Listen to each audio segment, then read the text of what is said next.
Hey, how's it going? My name is King Jobs or Jobs, and a little while back, I made a community post asking my subscribers what their PR or personal record for eliminations is in one Warzone match. And the results of that post were really interesting. 65% of everyone who responded reported having gotten 15 or more eliminations in one game. But since 87% of the folks who voted reported having a PR of less than 25, and I recently recorded this 27 kill solo trios win, what we're gonna do today is break that gameplay down and reveal everything that made it possible. And my hope is that you will be able to take away a bunch of new tips, tricks, and gameplay strategies from this video, which will help you to hit a new PR yourselves. And of course, if you learn anything from this video, make sure to leave a like and subscribe. But with that, let's cover 3 things that are really going to help you set a PR before you even drop into a match. The first thing is playing on a map that starts with a higher player count. So that's going to be maps like Vondel or Urzikstan instead of Rebirth Island or Fortune's Keep. The reason why is that more players just means more possible kills. The second thing is that I find it much easier to achieve PR or just high kill gameplays in general when I'm playing by myself, regardless of the game mode. And the reason why is that my teammates aren't stealing any of my kills, getting upset that I'm making an overly aggressive play, or that I'm slowing down to help them out with a team fight. So I think that playing by yourself really gives you that flexibility to commit to going for a PR. And the third and final thing is that you should plan to drop at a POI which will have a lot of players to fight right off the rip, and also allow for easy rotations to other fights. Now for me, on Vondel, Market is my favorite spot hands down, as it has great loot and plenty of people to fight. So with all those things in mind, let's jump into this gameplay. And now as we drop out of the plane here, pay close attention to the mechanics of my drop, because right off the rip, you're gonna notice that I pull my chute about halfway down. And the reason why I do this is because I wanna see exactly where people are dropping around me. And then after I pull my chute and see where people are going, I take a very specific angle here on the left side of Market, which allows me to see if there's anyone on my right challenging me for the legendary crates in the middle. And due to the fact that I was looking around for other players and this guy wasn't, I'm able to get my first kill the second my feet hit the ground. And although I want those crates in the middle, I'm not gonna put on blinders and just go loot them.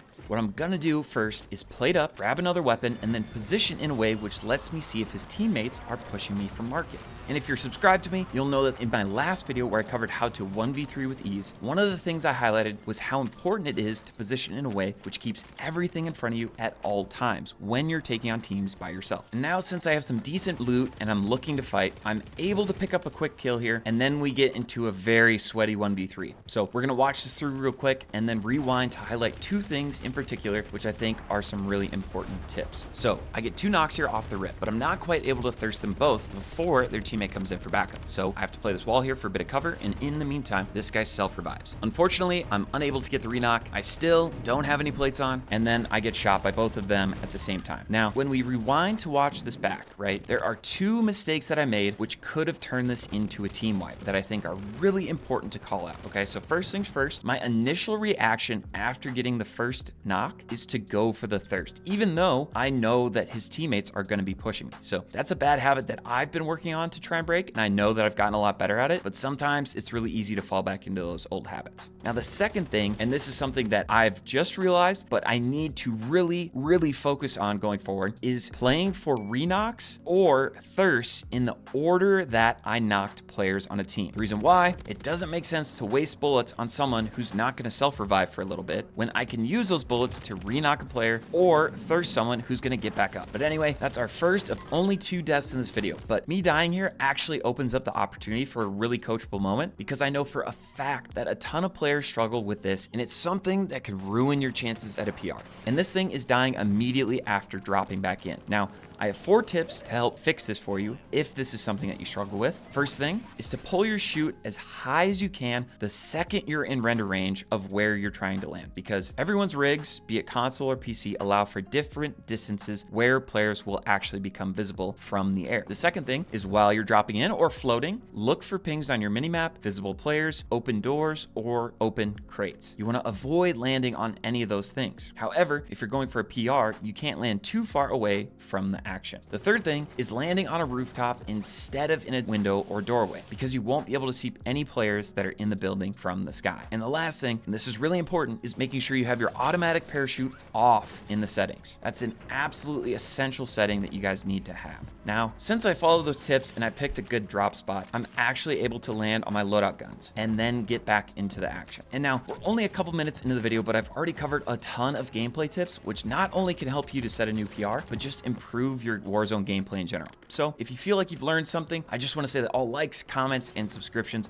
are much appreciated. But anyway, I get a couple of knocks and thirsts here, and something that you all need to get into the habit of doing is checking your minimap any single time that you thirst a player, regardless of whether or not you got the knock or not. And the reason why is because you're gonna get the pings of their teammate on the minimap. So that's what I'm doing here. I'm staring at my minimap, trying to figure out where this next player is going to be. Now, I'm probably gonna speed this section up a little bit because I kind of hang out on this rooftop for a while. But the reason why I hang out up here is because it's a very strong defensive position. Anyone from my left would have to mantle up to get to me, and I'm also able to hear anyone else who's gonna push me from my stairs below me, the zip line, the redeploy drone, wherever. But also, a very important part of setting a new PR is knowing when to play slow and when to play fast. Since there's a lot of teams around me, but I don't have a ton of information, it's time to slow things down. And slowing down here means I'm in a position to pick up 3 easy kills on this team in the water. If I was just rushing and running around, running into teams with no regard for my life, it wouldn't have set me up well to get these 3 easy kills. And now after I pick those easy kills up, I'm back once again to looking at my minimap, trying to find other players to engage with. In the process of pushing towards those red dots on my minimap, I get landed on again by another player. And thanks to that knock, I'm able to see some pings. One of those being this guy below me here, which should in theory be an easy kill, but as you'll see here in a second, it's really not. So I take some shots at this guy, do a little bit of damage. Unfortunately, I'm not able to wallbang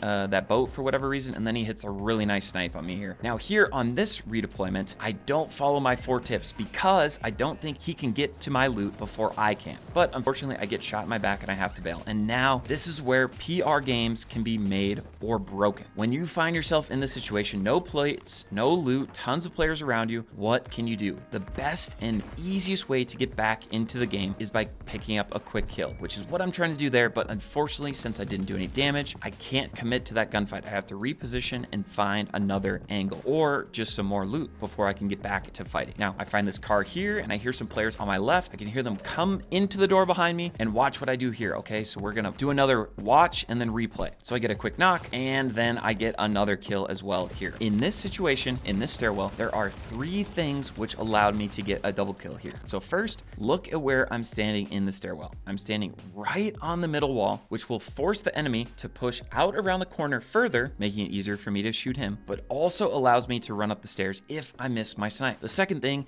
is look at where I'm aiming. I'm aiming at where his head is going to be as he comes around the corner. When taking on teams by yourself, getting a quick knock is absolutely essential. And the third and final thing is that I hear his teammate coming up the stairs, so I just pre-fire the corner, which ensures that I'm gonna do damage to him before he can do damage to me, which just gives me a better chance of winning the gunfight. So I take both of them out, take all their loot, and then I go to get my loadout. And now, if you're subscribed, you'll know that I heavily encourage purchasing extra loadouts in Resurgence. But when you're buying these extra loadouts, first, always make sure to throw your extra one a decent distance away from the first one. The second thing is that you should always try to throw those extra loadouts towards the center of zone. That way, that extra loadout is going to be available for a longer period of time than if you just say throw it outside of the zone or not close to the middle of zone. Now, when going for a PR, not only is it important to be able to get back into a match quickly after you die, but it's also really important to be able to constantly and consistently find players to fight. So I'm looking around,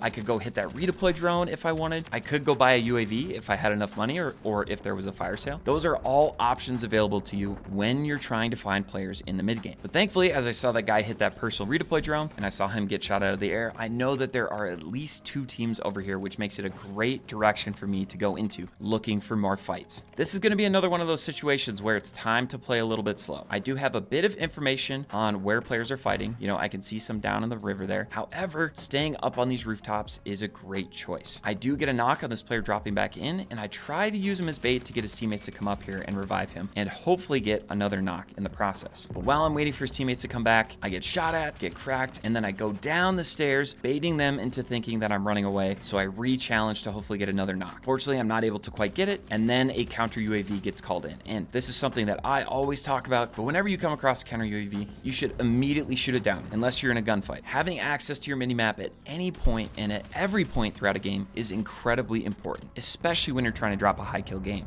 And now, as I'm playing slow, trying to get an angle on this team across from me, I do get a knock on 2 players. One of them was dropping back in. I almost am able to pick up another kill. Now, I see this guy drop down below me, so I look for him, and then I hear him begin to come up my stairs. So I play for that fight next, as he's the most immediate threat, and he's going to cause me some issues if he pushes me up these stairs. So I try to bait him into pushing up the stairs or peeking the stairway here by opening and closing the door. And then I do a little snake on that stair there in order to easily get the knock. Now, I see his teammates on the mini-map, but they're nowhere really that close to me, so I'm not able to do too much with that information. So I go immediately back to looking for those players that I was shooting at earlier. I'm snaking the wall here, which allows me to get a knock and another kill. So if snaking isn't something that's in your toolkit, it's something you absolutely need to add. Especially on Vondel, snaking is a really broken mechanic. Now that kill there was pretty straightforward. I just hear that player take the zip, and then I iron the window. And now it's at this point, I make sure that I have as much loot as I possibly can, ensuring that I grab a gas mask. I'm going to keep the stealth vest here because it keeps me off the minimap, regardless of whether or not I'm moving or regardless of whether or not players have an advanced UAV or just UAV up. Like I mentioned earlier, I'm looking for more fights to get into. So I hit the redeploy drone, pull my chute as high as I can. I'm looking for players to fight. However, I do start getting shot at, so I have to pull it and drop down.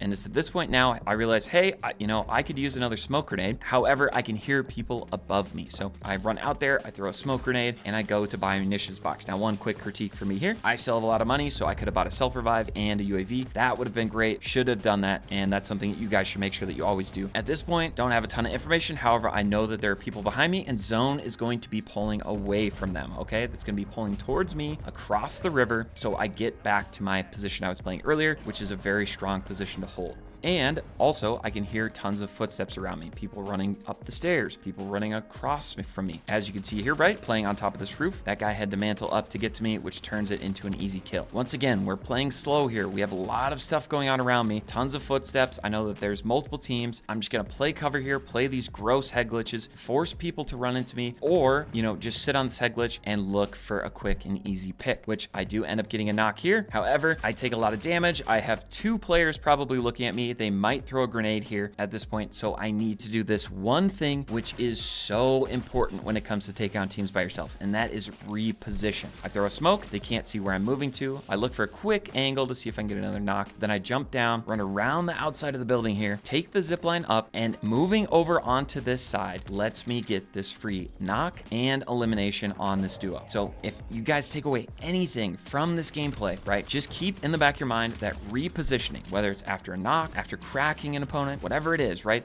is an excellent thing to do. Now, that knock there is just due to the STG being as good as it is right now. And I also, in this gameplay, have a full recoil build on. I don't have any high grain rounds. I have full recoil control attachments. So I almost get taken out here, but thankfully I'm able to get behind cover and play it up in time. I'm looking for someone to push me, and then I'm quickly going back and looking to fight some more. Now, I almost get 2 knocks there. 2 knocks there would have been huge. It probably means that I actually get 2 of those kills, but unfortunately I'm unable to do so. Anyway, now at this point, zone is just about to close, and it's going to pull across the river. Now, in this situation where you're by yourself, there's tons of players left, and zone is pulling away from you. What do you have to do? Well, if you don't have anyone nearby you, it should be a free and easy rotation into zone. However, since I have 2 teams nearby me, what's going to make my rotation into zone a lot easier is ensuring that they're no longer in the lobby. So I'm able to take out 1 player here, and then I'm looking for these players below me. Since I can hear them, I saw them on the mini map, and as soon as I see these red dots pop up again, I know I need to go get involved, third party, and ensure that both these squads are taken out. So I get the kill there, and then I go to clean things up. Now, everyone's already dead at this point, so I run back in after taking some shots, and I have to prepare to rotate. Now, this is kind of a tough rotation. However, we do make it work. I'm able to grab a self-revive, and I also pick up some more stims here. In the late game, having extra tacticals, lethals, field upgrades, or kill streaks is going to be more important than having a ton of plates. So in the end game, I'd say definitely cap your plates at probably like 9 to 12 and store up either tacticals, extra lethals, or utility, kind of like whatever is available to you in any given moment. What you saw me just do there is throw a smoke at my opponents instead of smoking myself. That's going to cover my cross for longer. It's going to block their vision for longer, and I can also see what's going on around me. Now here, I'm not just going to run straight through the smoke. I need to do some damage before I can safely get into zone. But as I move forward, I get lit up, and I need to use my stims. Using stims here not only makes me very hard to hit, but also keeps me healthy as well. And that's something I actually talked about in my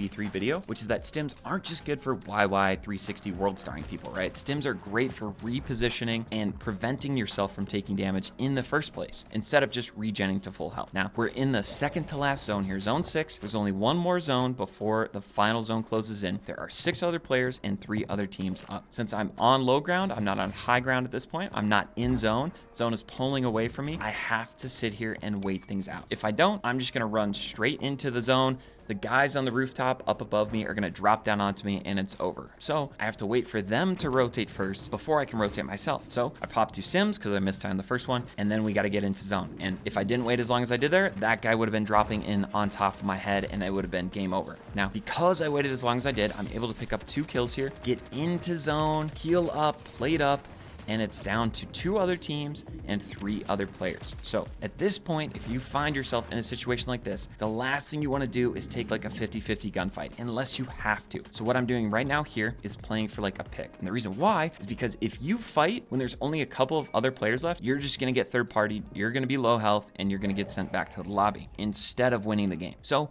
I sit here for as long as I possibly can, and I do get a little lucky here with the zone pull. Zone kind of pulls towards me instead of like towards the gas station or one of the buildings on my right. So I'm able to pick up a quick knock here, and thankfully that was one of the teams of 2. So it's down to 2 other solo players. I'm doing as best I can to not shoot or give away my position. However, this guy jumps out of the truck and I have to fight. I'm able to quickly get the thirst. I run around the side of the truck to quickly hit 1 plate just in case this guy's trying to third party, but he doesn't. He takes his time, and then it's a free and very easy kill for the 27 kill solo trio win. So all right, hopefully you guys enjoyed the breakdown of that gameplay and learned a lot in the process. And if you did, any and all likes, comments, and subscriptions are much appreciated. But with that, go out there and set some new PRs, and I will see you all in the next one.